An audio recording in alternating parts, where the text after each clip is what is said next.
Today we are talking about how to actually fold in the cheese. Please tell me you guys get that reference. Like, yes, everyone knows that routines and procedures are like key to classroom management, but no one ever talks about like how to do those things, how to enforce your routines, how to actually introduce it to your students, how to maintain and enforce it throughout the year, how to make it so that when all of your friends are hitting that October like schlump because the honeymoon phase is over, you're posted up in your rolly chair because your classroom is literally starting to run itself. That's the cheese that we are folding in. We are going to talk about how to teach your routines, how to model your routines, how to practice your routines, how to enforce and maintain your routines.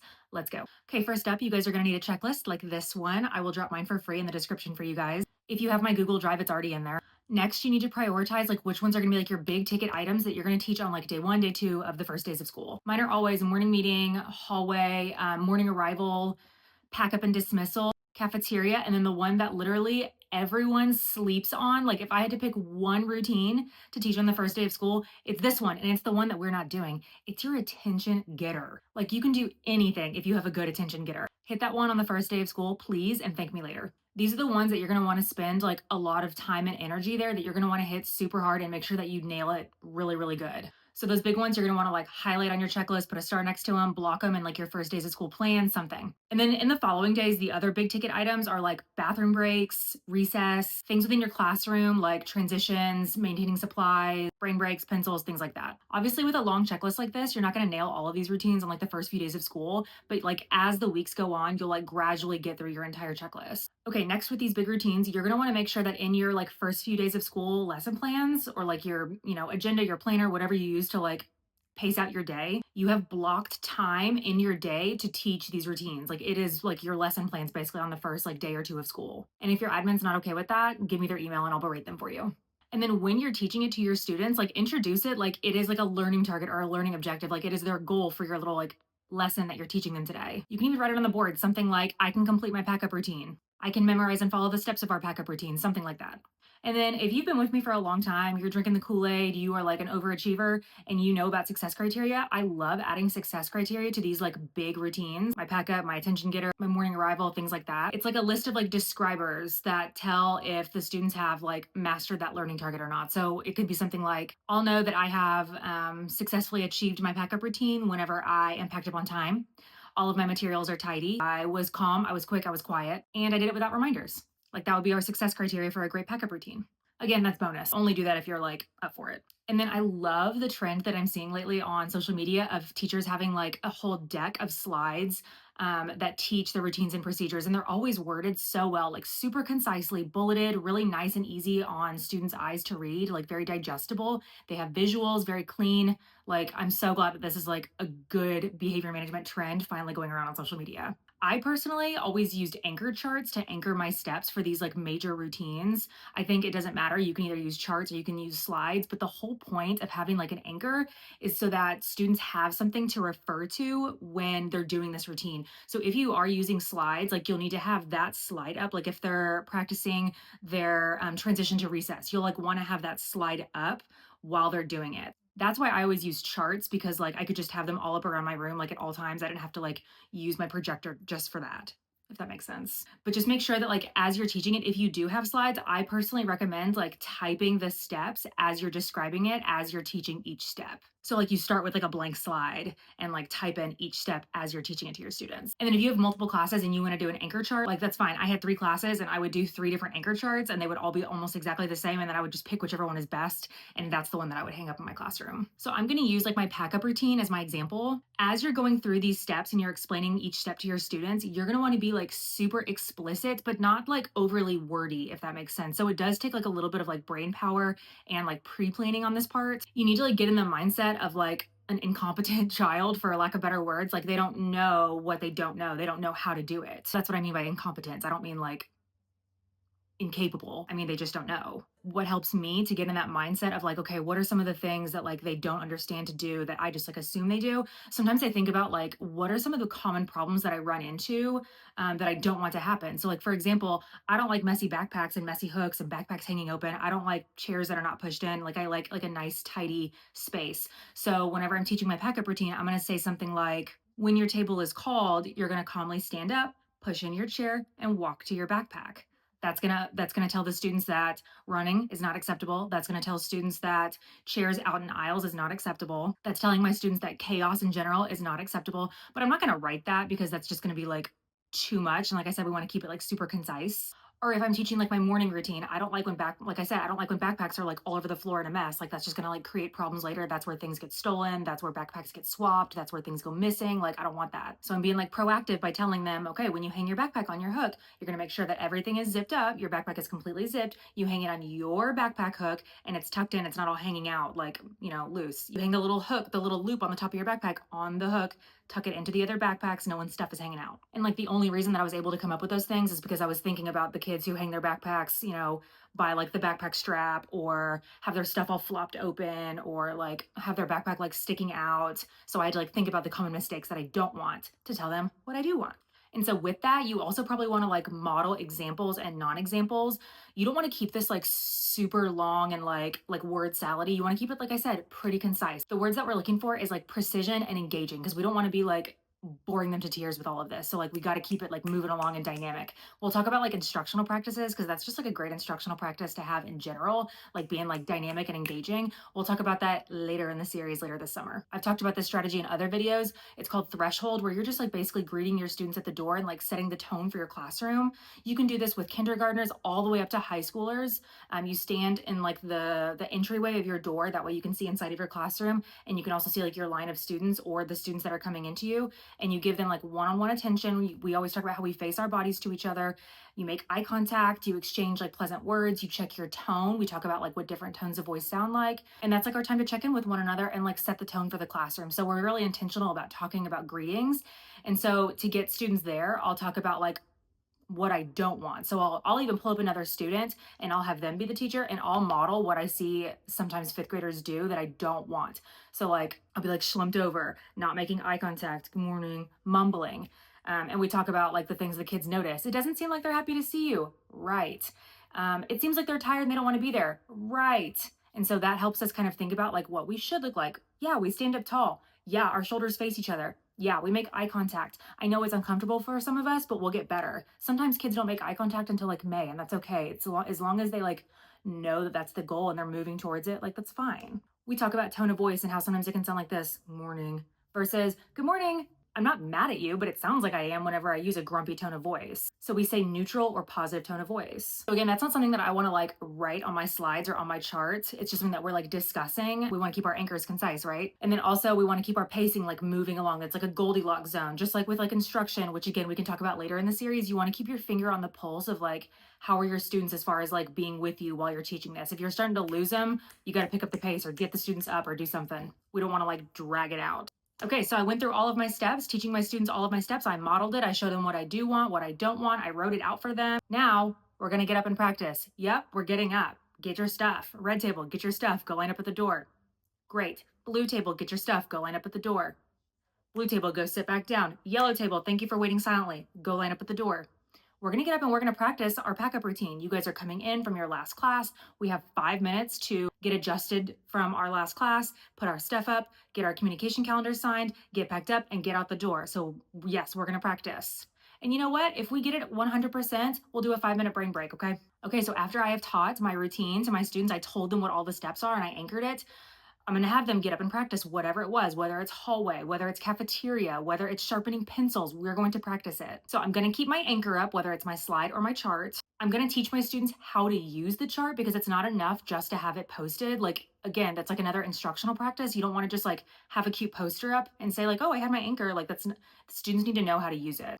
So like if I'm going through my pack up routine, that routine for me starts out in the hallway because like I said, my students are coming in from their last class. I'm going to take my chart that I just made with them and I'm going to bring it out into the hallway and I'm going to say, okay, here's the chart that we just made. I want you guys to look, don't say anything. I want you guys to look at what the first step is. I want you to think about it. Okay, I'm going to move this chart and I'm going to put it on the board right next to our pencil sharpener. I want you guys to use this chart if you forget what a step is. I want you guys to use this chart to make sure that you're doing the right step, okay? Okay, I'm gonna go put it up. I come back out into the hallway, getting ready to greet them. Yes, I greet them right before we pack up too. I greet them every time they come into my classroom. And we start our routine. And just like we talked about in our last video of like how to design your routines, you never want all of your kids to transition at once. You need to like control the flow because that is asking for disaster, sending all 25 of your students to transition at the same time. Another reason why I greet my students at the door is because it kind of like keeps my foot on like the gas pedal or the brake, I guess, of students coming into my classroom. You also want to practice like pretty slow because you want to make sure that your students see that you are watching them. Like you almost want to be like dramatic about it because you want to show students that you taught them this for a reason. You're checking to see that they know what to do. So if I'm doing my pack up routine, my students are coming in the door, I'm greeting them one by one, I'm letting them come in, I'm watching them go to their seats, get their calendars out, whatever my next step is. I'm giving reminders, but I'm not lecturing. Again, I want to be concise.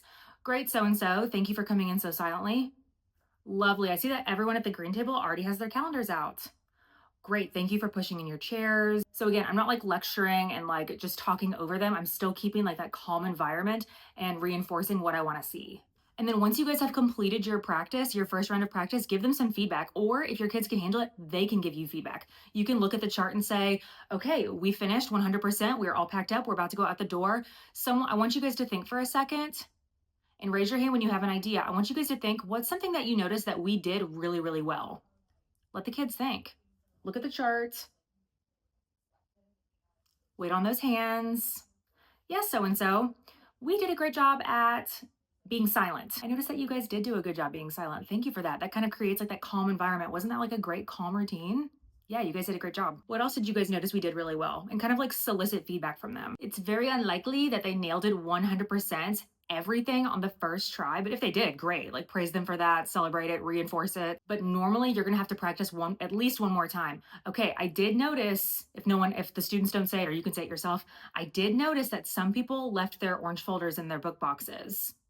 Yes, remember that's one of our steps is that everything needs to be out of your book box. Okay, we're gonna try it one more time. Let's see if we can get 100% silent, 100% everything out of our book boxes this time. And then you get them up and you do it again. Red table, go line up. We're gonna do it again. This time I want it faster. This time I want it silently. This time I want it calmer. This time I want you guys to follow directions with your folders, whatever it is. You also want to be careful since it is like those first few fragile days of school to not like burn them out or make this feel like punitive. Like our goal is to like nail it 100%, celebrate and positively reinforce. If they're getting burnt out, just to keep the mood light. Did a great job at these things, and we'll continue practicing in the next few days. Okay, so you nailed teaching your routines. You know you taught it really, really well and went exactly how you wanted to. You practiced it with your students. Now it's time to maintain those routines. So really this comes down to like a few rules of thumb that I have, and then we'll talk about like enforcing it. So that kind of is broken up into like proactive measures and reactive measures. So for like maintaining your routines, I always say that it's easier to like keep your top 95% of your students running at following directions versus like letting the small things go to where it all unravels to like only 50% of your class is following directions and you got to bring them all back up to operating how they should. So you always want to like nip those tiny little things that you see in the bud. So while you guys are practicing like over the next few days, your goal is to like be hard about it. Keep it running at 100%. Don't let that backpack be on the ground. Don't let that chair stay pushed out. Don't let that pencil stay on the floor. Whatever it is, don't let that whispering happen. Those little things, you're telling them you're going to be okay with that the rest of the year. So do the work now and you'll thank yourself later in October. Okay, and then like realistic information, realistic tips. If you have a group that you know you're going to have to like beat this into them, like it's going to be tough. Something that I've done in the past is like creating like, using tally marks or like check marks or something every time they nail it 100%, like set like a little benchmark and they can like celebrate, they get some type of reward or something, some type of celebration. It can be stickers. It can be like smelly spots on the back of their hands. It could be 5 extra minutes of recess, whatever it is. So like that way it doesn't feel like so punitive if you're worried about that. So like I said, it doesn't have to feel like a consequence type thing, like getting these routines running the way that you want them to, like doing that hard work now, you will thank yourself later. Okay, so one of the main things that you want to use for enforcing your routines, like from the first days of school all the way through October, is that you want students to see that you are watching. You are watching to see that they are following their directions. It's another Teach Like a Champion strategy called Be Seen Looking. You want it to be like a dramatic effort that you're making so that students see that you know that they're following directions. You're given like positive narration, like as students are completing those routines. And then the next biggest tip is that you want to have a plan for what to do when your expectations are not met with that routine. So you're monitoring And then you have a plan for what to do when you see something that shouldn't be happening. So my proactive mindset is that you want to keep it running at that top 95%. You're nipping those little tiny 5% things in the bud throughout those first few weeks of school. Once they completed whatever routine it is, look at your chart together, or look at your slides together and go through the checklist. Sweet, did you guys all come in and greet me appropriately? Yeah, we did okay. We're going to get better at that one. You can even give like shout outs. So and so, you did a great greeting. You had a really nice tone of voice, and thank you for that eye contact. Ask yourself, did you give me eye contact whenever you greeted me? Okay. Did you guys come to your seat silently as soon as you came in the door? Yeah, you guys did a good job with that one. Everyone got right to their seats. Did everyone get out their communication calendar? Someone did need a reminder. That's okay. We'll get better at that. Like, go through your checklist together. Make sure that you're holding yourself accountable for these things too. Like, you have to be consistent with it. So that means that whenever you are like designing your routines, like you're planning out like what you want, like before school starts, you're planning out like what you want your students to do for all these different parts of your school day. Make sure that it's realistic, something that you can like actually reinforce, something that you're going to be okay with enforcing all the way through June. You have to make sure that it's something that even on your worst days, you still are able to like enforce. Because remember, what you allow, you're telling your students that you're okay with the rest of the year. So if you allow them to come in talking, you're okay with all of your kids coming and talking the rest of the year, right? If you're okay with them leaving pencils on the floor, then you're okay with them leaving pencils on the floor every day for the rest of the year, right? And then another like quote that I live by is that if you are mad, you've let it go for too long. There's little things that you could have done along the way to stop it. If you're mad, that means that things have gotten out of control. You got to maintain that top 95%. Okay, so let's talk about that 5% when things do go wrong, what to do. Like I said, you have a plan. You have a plan for what to do. We're going to talk about your plan. My favorite, that's like a natural, like really easy to implement. It's quick, it's swift, it's effective, is do it again. Do the routine again. Whether it's one student who came into your classroom talking when your expectation was to come in silently, or it's the whole class was talking in the hallway whenever you came to pick them up from art. We're going to do it again. It's a natural consequence, and it also gives them like immediate feedback. Why are we doing it again? Right, you were talking. And what's my expectation? Right, that we're silent. So let's say, for example, it's your routine for how your students come into your classroom and it's just noisy in general. You know, there's like 2 or 3 kids talking. You can't quite figure out where it's coming from. The whole group, go back out. We're going to do it again. What are we going to do differently this time? Yep, we're going to do it silently because that's our expectation, right? Okay, let's only do it once. Or if it's one student that comes in and is talking over at their book boxes while they're supposed to be coming in silently getting stuff out of their book box, come back out, try it again. What are you going to do differently this time? That's right. It's not like punitive. You're not mad. They're not in trouble. It's just a natural consequence. Do it again. It also shows you and the student that they know what the expectation is. You're clarifying, like, okay, are you doing it again because you didn't know what to do? Are you doing it again because you chose not to do it? Like, there's no like room for misunderstanding there. Your students know what to do now. Another one that you can do that's not so like consequency is having the student tell you what is the expectation. So you have a student come back out, it's important that they're able to tell you what they're changing, what they're going to do differently this time. So let's say that you're picking up your students from the cafeteria and 2 boys are shoving each other. Like, where do you start? No shoving, like, you guys owe me your recess, whatever it is. You can stop, you can walk up to them, talk to one of them at a time. What's our expectation for the hallway? Right, your hands are at your front, back, or sides. Is that where your hands are? Right. What's our expectation for the hallway? Right, that you're facing forward. And where are you facing forward? Right. So what are you going to do differently next time? This also makes it to whenever you're like communicating with parents about, you know, the shoving match in the hallway, which you are communicating with parents about these things. Yes. Yes. We'll talk about that later this series too. When you're communicating with parents, now you don't get my child said they weren't doing this. No, they did tell me. And the student also won't try that now because they did tell you. They know they told you. It's like building in that accountability, and it also is clarifying, like I said, any room for incompetence, and not incompetence in like a rude way, incompetence of like they literally didn't know what to do. It clarifies that yes, they do know what the expectation is. And then a reactive strategy that is more like consequential is doing it again, but as like the consequence form. So like, say for example, your class can't get their lives together in the cafeteria. They're supposed to be silent at a certain mark and they couldn't do it. Like, there was just too much talking. The lunch duty teachers are having a hard time with it. Maybe you're on lunch duty, you're having a hard time with it. So what are they going to do? They're going to use time out of their class time to come and practice their cafeteria routine. They don't like doing it. And on top of that, you're losing instructional minutes. So they might have homework now because you guys didn't get your instructional time. They didn't have time to finish their work. They don't like that. Like, it's just the natural flow of things. So if your class can't get it together in the cafeteria, guess what? We're going to have to use some math time to practice our cafeteria procedures. And what does that mean for math? we're probably not going to get through our lesson today. So this work that we have, you guys are going to have to do it for homework. So that's just an example of like a natural consequence. You're not taking away recess from anybody. And it also, like I said, is clarifying, yeah, they're showing you that 100% they know what the expectation is now. They just showed you while we were practicing. There is a correct way and an incorrect way to like do all of these things. Like I've given you all the steps and I've like modeled a little bit for like how to do it, but like we could have two different teachers doing the exact same thing but saying it in a different way, and they're going to get two completely different results. So in our next episode, it's going to be like using our communication like effectively. Like as effective teachers, we want to communicate in a way that's like responsive, that's efficient, and that actually gets results. We're going to communicate in a way that like builds relationships and trust within your classroom without like any extra time. That's too much to go over in this episode, so I will save that for the next episode. So make sure that you guys tune in. And if you're thirsty for more, I do have tea, but it's over on Patreon. In the post-dismissal debrief, it's like an additional 15 minutes of this video. I'm going to model 3 more routines that I do in the classroom, as well as go over like common mistakes that I see when teachers are implementing and enforcing their routines and procedures. And then also we're basically just like teacher yapping over there. So I hope you guys join us. It's a super good use of your time. It's the professional development that we like actually want. It's giving us like actionable steps that we can take to improve our classrooms next year. So I hope you guys join us.